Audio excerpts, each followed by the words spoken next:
Welcome to the Farm to School podcast, where you will hear stories of how you thrive and farmers prosper when we learn how to grow, cook, and eat delicious, nutritious, local foods in schools across the country and the world. I'm your co-host, Rick Sherman. Along with me, as always, is Michelle Markiston. So thanks for coming by. What follows is a part 2 of our 2-part interview of what we call Changing the World by Being the Change with Kim MacQuarrie and Ciara Byrne with Green Our Planet in Las Vegas, Nevada. Let's pick up right where we left off. So I appreciate that. So you did the gardens, and like we've talked before, this is a very harsh environment to grow outdoor gardens, and you found that, well, there are other options if you don't want to do an outdoor garden. Can you tell us a little bit about that foray? Yeah, for sure. So essentially, and here we go back to this idea that we listen to what the teacher said and we just help them, being our secret sauce. Teachers started coming to us, Rick, in about 2017, and they said to us, we would like to do hydroponics. Can you help us? And Kim and I said, oh no, we only do outdoor gardens. Until one day. Yeah, it was just kind of almost reflex, because we go out to schools and tell them about the outdoor garden program. So what about hydroponics? You guys do hydroponics? No, we do the outdoor gardens. We don't do hydroponics. Yeah. And you go to another school, what about hydroponics? You do hydroponics? No, we're the outdoor garden people. We don't do hydroponics. And finally, I went to this one elementary school. I can't remember the name. Sandy Miller. Sandy Miller Elementary School. And I walked in there, and they had a hydroponics unit in this in one of the science room. And just as I walked in, there was a group of fourth graders. And not only that, I said, well, if we ever did do hydroponics, I told Ciara, I said, it would have to be at high school or middle school, because it's too complicated for grade school, right? So we're going to have to go for high school if we ever do it, but we had no intention of doing it. So I walk into this elementary school, they had a hydroponics unit set up, and in comes this fourth grade class, and this one kid goes to this little girl, she goes, yeah, here's the pH meter, and here's how you do the TDS and this kind of thing. And I'm listening to this, and I went back to Ciara and says, we're going to do hydroponics. We're going to do it at elementary school. I've just seen the light there, and that's really what kind of kicked it off. Could you explain a little bit for those that don't know what hydroponic system is, what it would entail? Hydroponics is when you, instead of growing plants in soil, you grow the roots of the plants in a nutrient solution. So the roots go down to the nutrient solution, and they get everything they need from the nutrient solution. So basically, it's a plant kind of floating on a frame above water, and the roots grow down in the nutrient solution. So it does a whole lot of things. Because one, you can do that indoors very easily. So now you can control the environment. You don't have to have soil. You don't have to have agricultural land or anything like that. And so it's a great thing to do, obviously, especially in climates that, unlike Las Vegas, where you have sunshine 12 months out of the year, it's a lot shorter growing season. So we actually what precipitated that was we were in contact with some schools in Reno, Nevada, which is northern Nevada, and they have a very short growing season. It's like May to October, and they're finished, right? So the problem is the school garden programs run ideally during the school year when kids are in school. So we thought, well, it doesn't really make sense for us to help you do an outdoor garden, but what about hydroponics? We've been experimenting with hydroponics so that's essentially how it happened. We started testing hydroponic systems, and we tested, a good few of the systems that are even now on the market. And we ended up working with a company called Sun and Bio. And what happened is bananas, because it took off like wildfire. Yeah. So we started doing it up in northern Nevada, and then our schools even here in southern Nevada, and they already had gardens. We're like, oh, we want to do this as well. Mm. And then we had a really big turning point in the end of 2019, just before COVID, when we got an email from a principal in Vinetai, Alaska, 70 miles north of the Arctic Circle, Bob Pym, and he wrote this beautiful email. He sent it to Kim. I think it was to you, right? Well, I was on the receiving end of anybody that contacted the website, and so it was. And God bless teachers across the nation, because we're always getting emails to this day from teachers, and it seems like most of them are doing it on the weekends. So you think, oh my gosh, they're doing it late at night after school, or they're doing the weekends. They're taking their time to research this and find this online. And, we got kind of used to that. And the problem was always money. Like, if if they want a garden program in Omaha or wherever, right? And we didn't have any grants for them. And so I got this email from this guy, Bob Pym, and it said, hi, we're in a Native American community 70 miles north of the Arctic Circle. And winter lasts a long time, and it's like, minus 40 below, and the only fresh food we get here during that long period is by bush plane, and like a piece of a head of like half frozen lettuce is like $10. So nobody eats fresh food up here. I found your hydroponics program online. Can you help us? And our whole team, we told our team, and everybody's like, yes, we got to do this. We're going to make it happen. I wrote Ciara, I said, I don't know how, but we have to help this guy, right? If there's anybody stands out, we have to help them. Yeah. And so, sure, weirdly we got enough, funding from the Venetian Resorts, the casino. We told them the story, and they were like, oh, we're totally going to help you make this happen. But of course, the challenge wasn't even, the biggest challenge wasn't the money. It was, how do we get these huge hydroponic systems to the Arctic Circle? Yeah. And so we figured it out. I mean, it did take 2 or 3 months to get it there.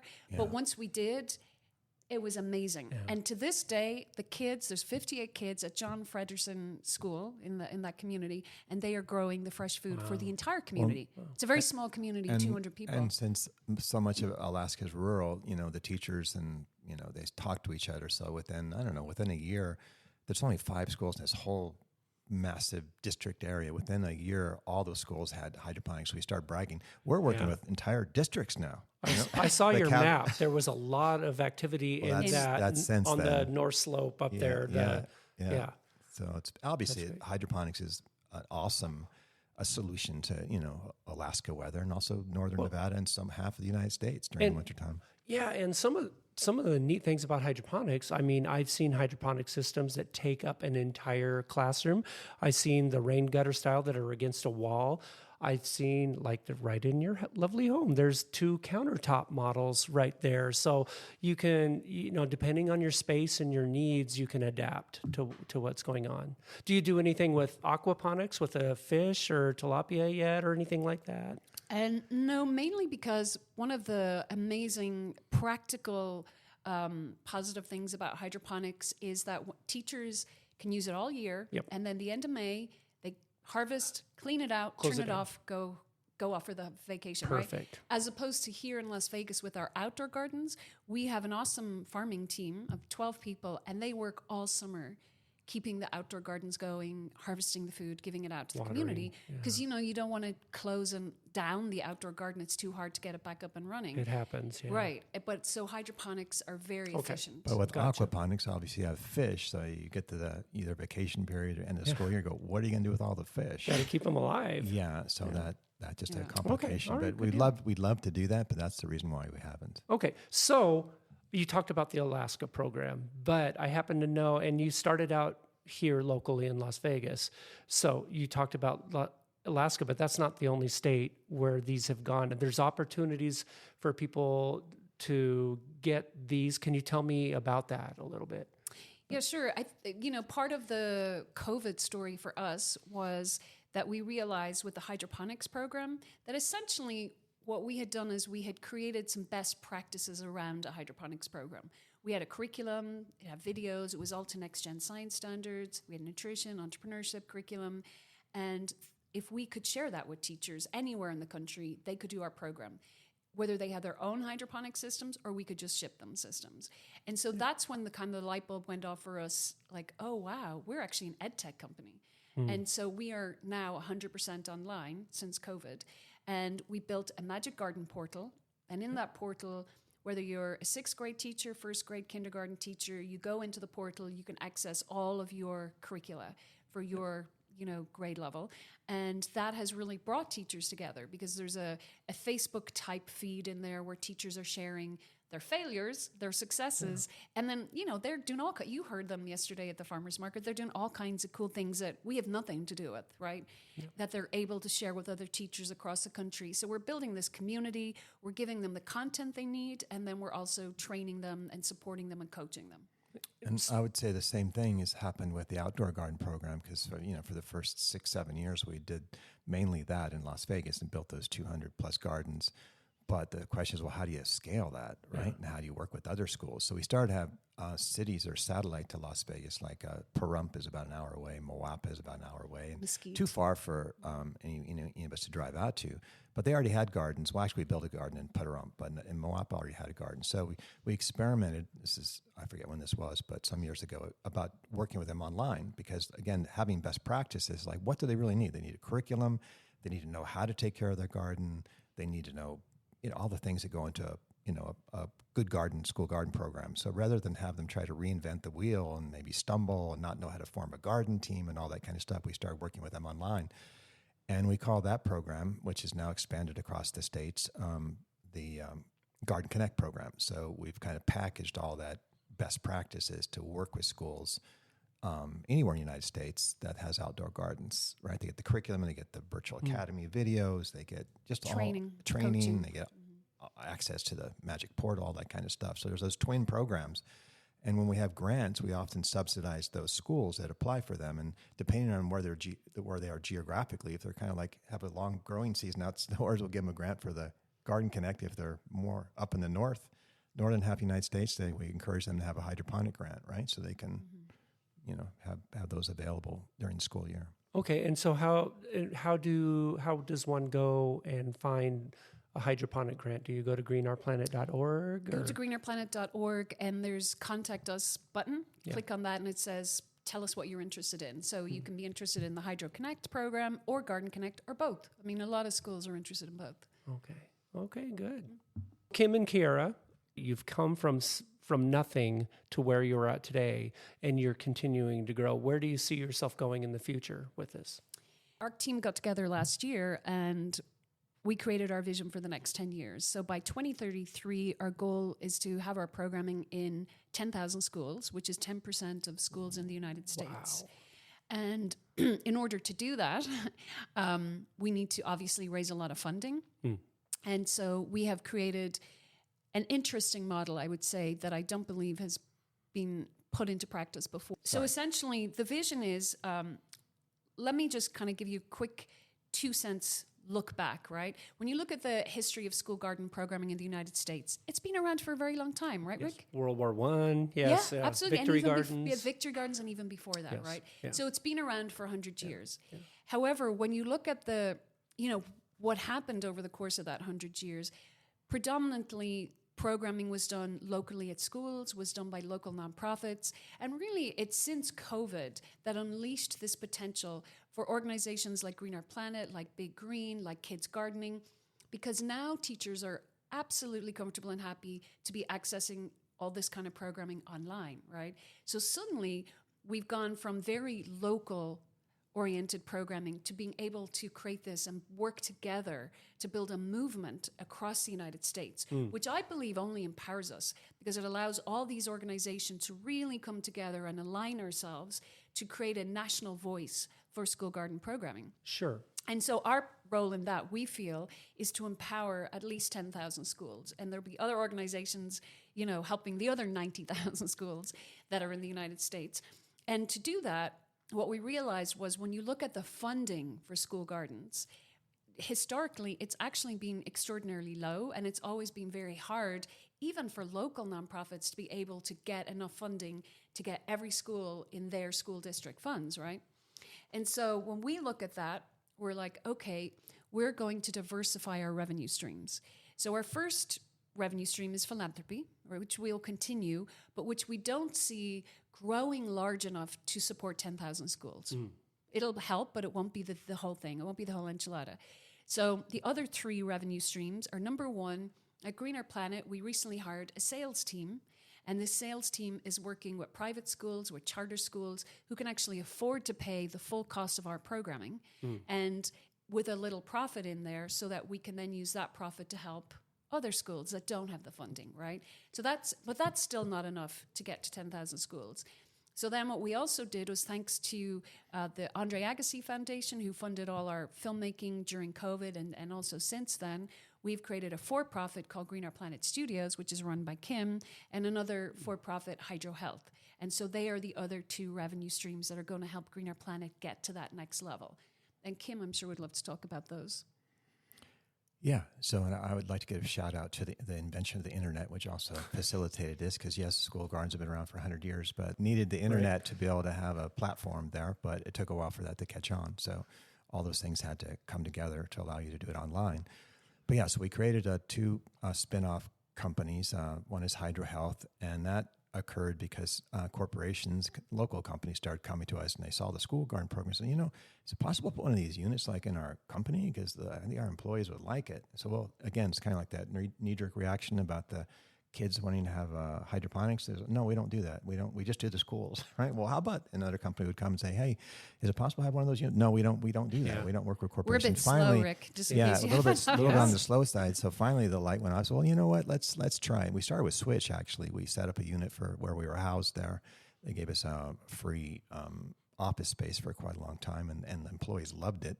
And so we started tinkering with that. And then we started working with Western Alliance banks, which are in the Western United States, both here in Las Vegas and also in Phoenix, and United Way and Volunteers in Medicine and Thomas and Mack, Aristocrat. We started working with various corporations. We put a commercial unit in there, and we started to develop employee engagement and health program so that they would get involved in planting seeds and the harvest, and then they love eating it and having online content, that kind of thing. So that's called Hydro Health, and the whole idea behind it was that and corporations have money, obviously, unlike schools. So for every corporate sale of a Hydro Health program, that would automatically pay for a 1 year of a hydroponics program at a local school, right? So that benefits directly greener planets. It's kind of the Tom Shoes model, 1-for-1 model. That was the whole idea behind it. So the companies we're working with here, they've done that. And also, corporations are not only looking for how to engage their employees and make them healthier and happier,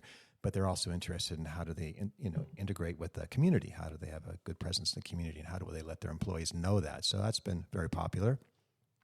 So, and that's going to expand. So we've started here in Las Vegas, and we have a request to go out with Western Alliance out in California and various other places.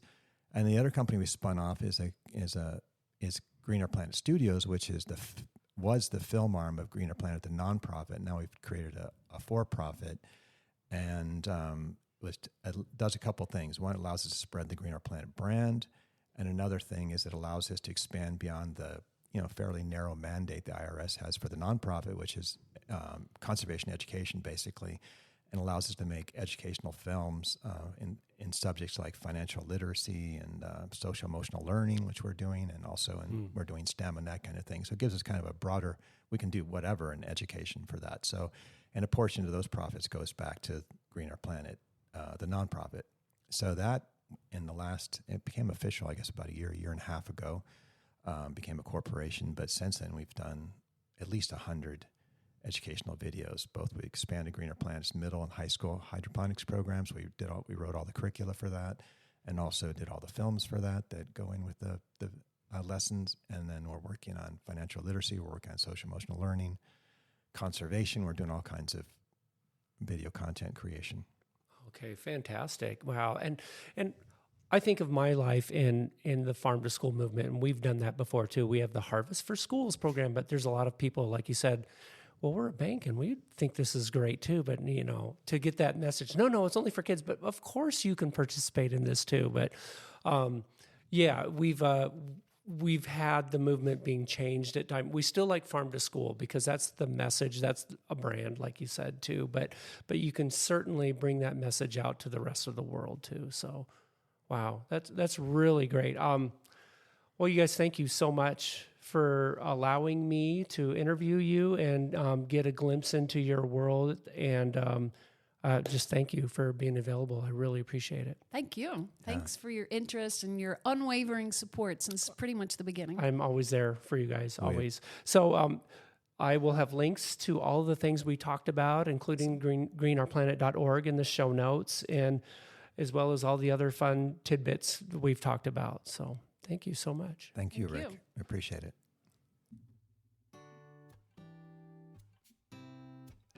Changing the world by being the change at home. That's a powerful story. Yes, very much. What resonated with you? Well, just exactly that. You can have big dreams of changing the world, but really it's ourselves and our communities and the work that we do at home and digging deeper. Right. That So I think makes the difference. and in their case, changing the world far away and then realizing we need to do this at home, in Las Vegas. Well, I hope this inspires everyone listening to do the change you vision in the world and just one act. Yeah, I totally agree. Yeah. So thanks for that interview and thank you for sharing your story. Yeah, we'd like to thank Ciara and Kim for being guests on our show today. The Farm to School was written, directed, and produced by Rick Sherman and Michelle Markestein with production support from Leanne Locker. Oregon State University Extension was made possible by a grant from the United States Department of Agriculture. The content and ideas on Farm to School podcast does not necessarily reflect the opinions of Oregon State University, Oregon Department of Education, and the United States Department of Agriculture. The USDA, ODE, and Oregon State University are equal opportunity providers and employers. Do you want to learn more about Farm to School? Check out other episodes, show notes, contact information, and much more by Googling up Farm to School Podcast OSU. It'll take you to our site. We would love to hear from you. Stop by that website that Michelle just mentioned and say hello or give us an idea for a future podcast. Bye. Thanks, everybody.